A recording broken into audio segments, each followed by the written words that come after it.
नमस्कार जी, मैं आपके सामने उपस्थित हूँ।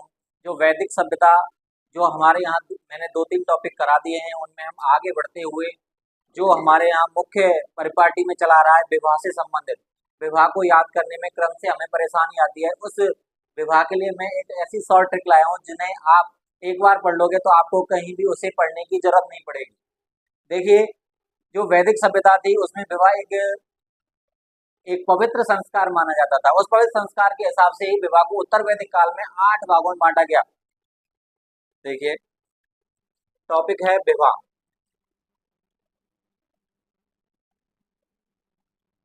विवाह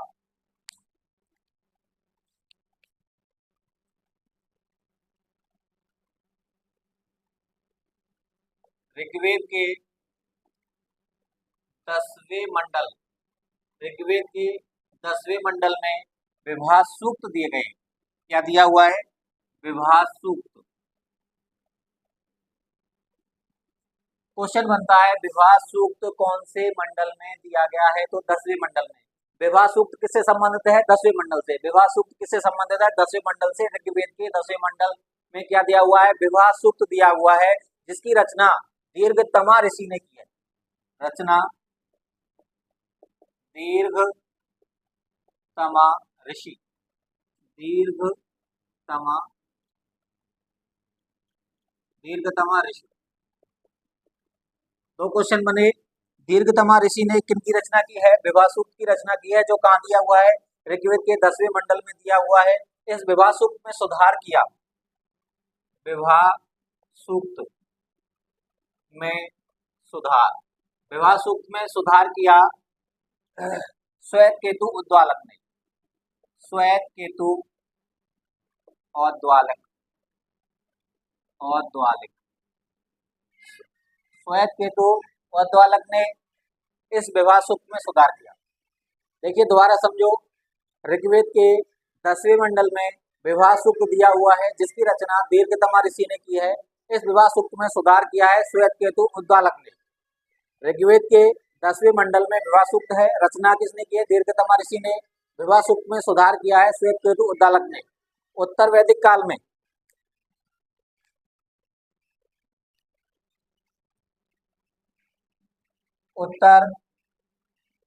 उत्तर वैदिक काल में विवाह उत्तर वैदिक काल में जो विवाह थे वो 8 प्रकार के थे। कितने प्रकार के थे? 8 प्रकार के। उत्तर वैदिक काल में विवाह 8 प्रकार के थे। इसके लिए शॉर्ट ट्रिक है बड़ा पग असुर रोप।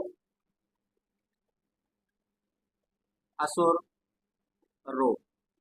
बड़ा पग असुर रोप, ये इसका शॉर्ट ट्रिक याद करना है। यानी जो असुर है वो बड़ा पैर रोकता है। असुर होते हैं कुछ शक्तिमान होते हैं, तो वो भी बड़ा पैर रोकते हैं। इसी उसी क्रम में आप याद कर सकते हैं बड़ा पग असुर रोप। तो नंबर 1 है ब्रह्म विवाह। ब्रह्म विवाह। नंबर 2 देव विवाह। नंबर 3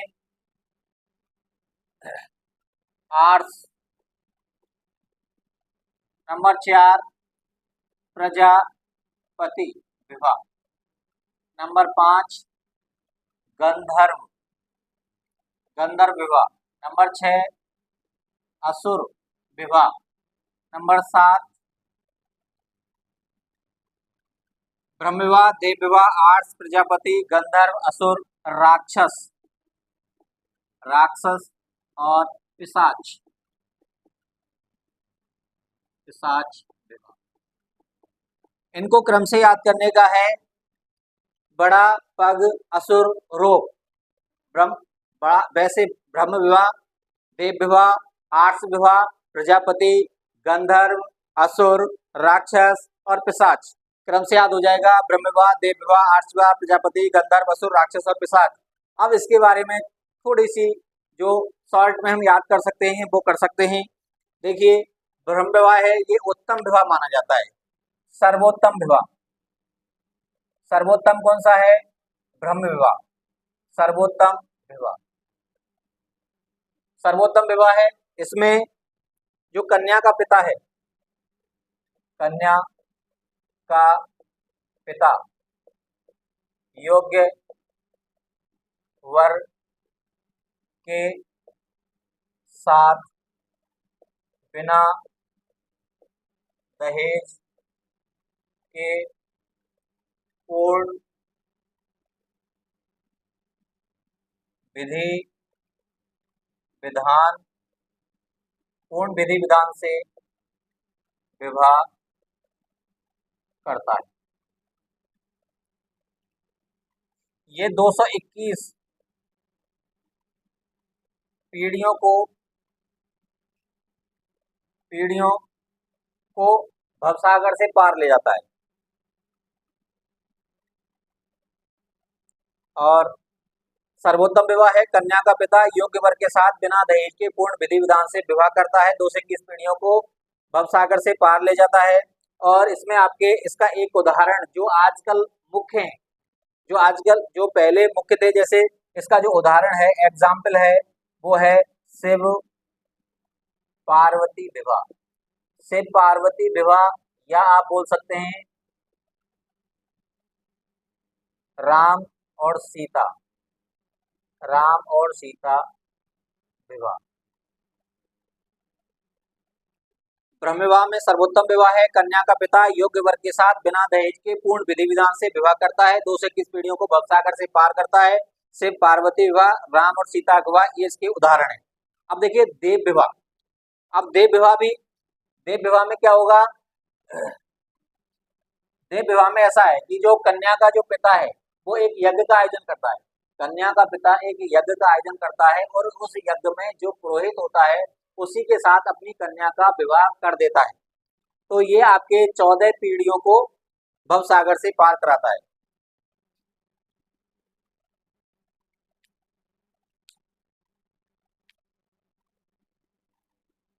कन्या का पिता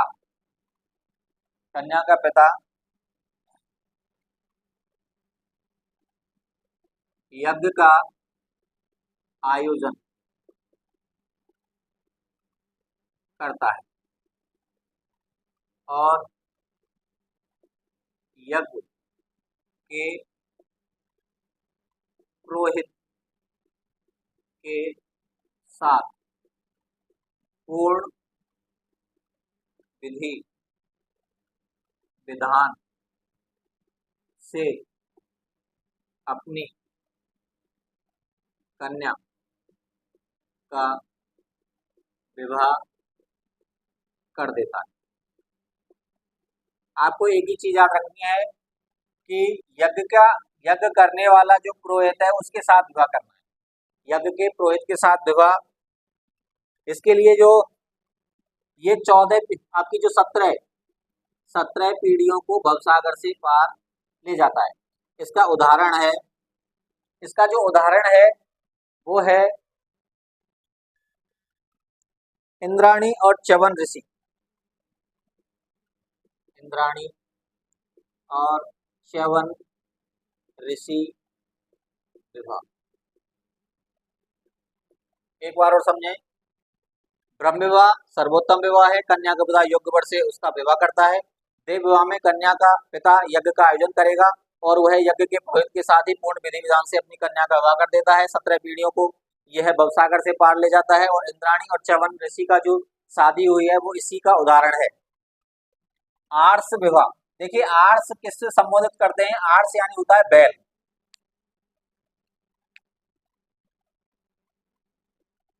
कन्या का पिता वर से एक जोड़ी बैल लेकर पूर्ण विधि विधान के साथ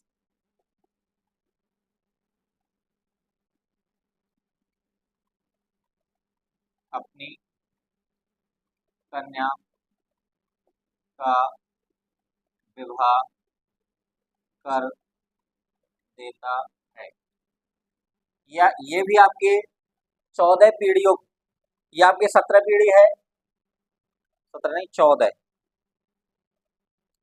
14 पीढ़ी, ये 14 पीढ़ी है। और ये आपकी 6 पीढ़ी, 6 पीढ़ियों को भवसागर से पार ले जाता है। उदाहरण है इसका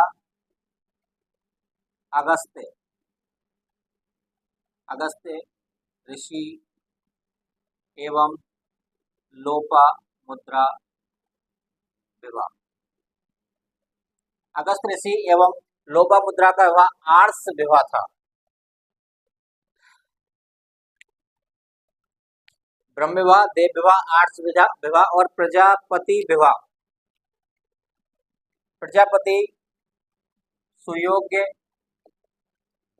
वर के साथ पूर्ण विधि विधान से कन्या का पिता विवाह, कन्या का पिता अपनी पुत्री का विवाह करता है। ये भी आपके 6 पीढ़ी। उदाहरण में आजकल की शादी,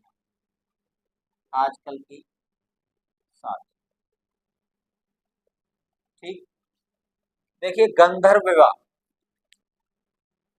गंधर्व विवाह इसको हम प्रेम विवाह बोल सकते हैं। प्रेम विवाह, वर एवं वधू बिना पिता की अनुमति के विवाह करते हैं। वात्सायन हुए हैं, वात्सायन ऋषि हुए, इन्होंने लिखा था कामसूत्र। वात्सायन ऋषि ने लिखा कामसूत्र। इसमें इन्होंने इसे सर्वोत्तम विवाह कहा, सर्वोत्तम विवाह कहा। जैसे दुष्यंत और शकुंतला, दुष्यंत और शकुंतला विवाह। गंधर्व विवाह जिसे प्रेम विवाह कह सकते हैं, वर और वधू बिना पिता की अनुमति के विवाह करते हैं। वात्सायन ने कामसूत्र लिखा, उन्होंने इसमें बताया कि ये सर्वोत्तम विवाह है। और जैसे उदाहरण है दुष्यंत और शकुंतला का विवाह। अब देखिए असुर विवाह,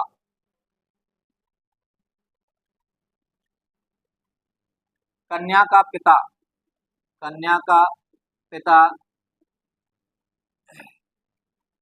कन्या का वर से मूल्य लेकर विवाह करता है।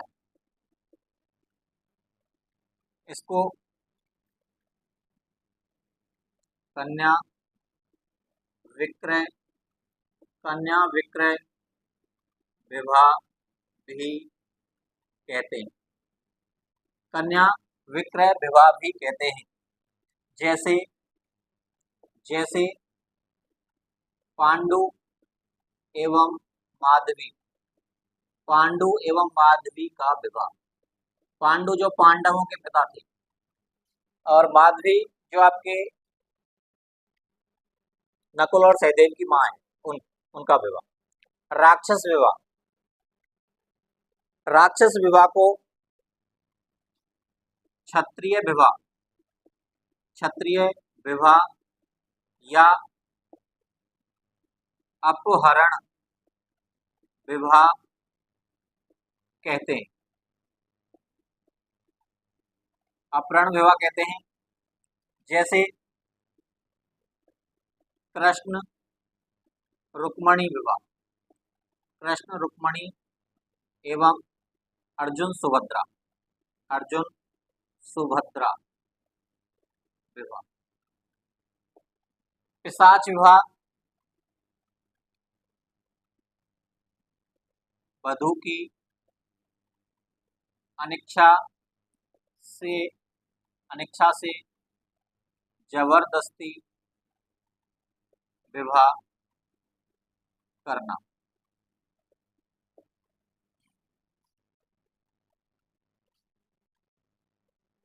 देखिए, जो उत्तर वैदिक काल में जो 8 प्रमुख विवाह थे, अब इनमें से जो ये 4 विवाह हैं, ये 4 विवाह हैं, ये उत्तम है, और ये बाकी ये अधम है।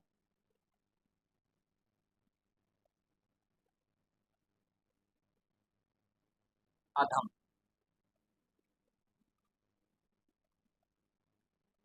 उत्तम विवाह 4 हैं, ब्रह्म विवाह, देव विवाह, आर्ष और प्रजापत्य, और अधम विवाह है गंधर्व, असुर, राक्षस और पिशाच। तो आप इनको एक बार 2-3 बार याद पढ़ोगे तो आपको ये याद हो जाएंगे। एक बार मैं आपको फिर इनको रिपीट करा देता हूँ।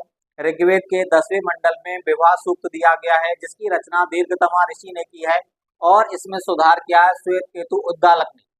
उत्तर वैदिक काल में विवाह 8 प्रकार थे: बड़ा पक, असुर रूप, ब्रह्मदेव, असुर, ब्रह्मदेव, आर्ष, प्रजापति, गंधर्व, असुर, राक्षस और पिशाच। ब्रह्म विवाह सुयोग्य वर के साथ कन्या का पिता अपनी पुत्री की शादी करता है, 2 से 21 पीढ़ियों को भवसागर से पार ले जाता है, जैसे शिव पार्वती और सीता और राम की शादी। देव विवाह कन्या का पिता यज्ञ का आयोजन करेगा और यज्ञ के पुरोहित को ही अपनी कन्या की शादी कर देता है, तो उसको अपन बोलेंगे देव विवाह, जो 14 पीढ़ियों को तारता है। इंद्राणी और चवन ऋषि का शादी। आर्ष विवाह में आर्ष यानी बैल, यानी कन्या का पिता वर से एक जोड़ी बैल लेता है और अपनी कन्या की उससे शादी करता है, ये 6 पीढ़ियों को सुधारता है। अगस्त ऋषि और लोपामुद्रा की शादी। प्रजापति विवाह में सुयोग्य वर के साथ विधि विधान से कन्या का पिता अपनी पुत्री का विवाह करता है, ये 6 पीढ़ियों को आजकल में जो शादी हो रही है। गंधर्व विवाह प्रेम विवाह है, वर और वधु बिना पिता की अनुमति के विवाह करते हैं। बादशाह कामसूल इन्होंने इसे सर्वोत्तम विवाह कहा, जैसे दुष्यंत और शकुंतला। असुर विवाह कन्या का पिता कन्या का वर से मूल्य लेकर, यानी विक्रय विवाह बोल सकते हैं इसको। पांडु और माधवी। क्षत्रिय विवाह या अपहरण विवाह कहते हैं, जैसे कृष्ण रुक्मणी। और पिशाच विवाह वधु की अनिच्छा से जबरदस्ती विवाह करना। देखिए, सब्सक्राइब प्लीज नॉलेज नेटवर्क, ये आपको विवाह के बारे में शॉर्ट ट्रिक के माध्यम से बताया गया है। यदि आप इसे 2, 4, 5 बार पढ़ेंगे तो ये आपको याद हो जाएगा। थैंक यू, धन्यवाद, राम राम।